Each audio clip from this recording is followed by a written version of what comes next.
Mother was her oyster. Those oysters hung in coral orchards. She could have picked anyone. Why me? Alright. Sometimes I can make a good impression. In the right room, I can have an entire room in stitches with stories and one-liners that I've secretly told 1,000 times, but this time she had me in stitches, pulling the threads I seemed to unravel in front of her. She took each one of our yarns and turned it into a yarn. She wove them together. A woolen mosaic of place names, dates, stories. She saw how each one related to the next. Logic checked them so they all made sense. She let me embellish a bit, like most girls do. And she created a garment that she could hang our lives on. From day dot, I always thought she looked good. With that auburn hair and that polka dot print, I played connect the dots with her freckles, nice frame, picture perfect.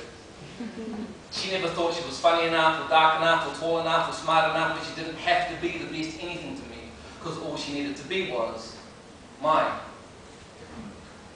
You'd never have known that though. Two storms.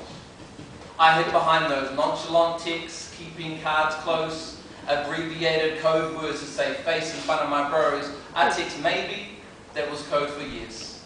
I text I'm chill, that was code for of course. I text sup, that was code for suppose me and you want to get a little more intimate. Maybe, I'm chill.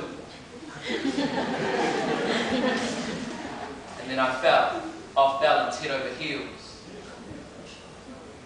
We would string together consonants and vowels that belong side by side, about that constant vow to remain side by side. I stared fear in the face that day and declared I do, because really, Chloe, I do.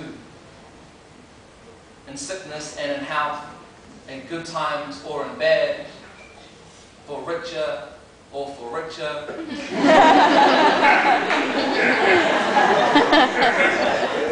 I do.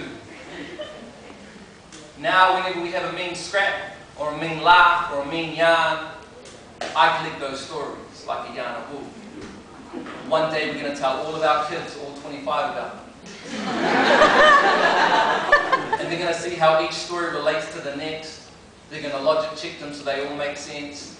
You see, our kids are going to feel the warmth and the stories and see how these stories weave together to make the hats and the gloves and the socks and the garments that we hang our lives on.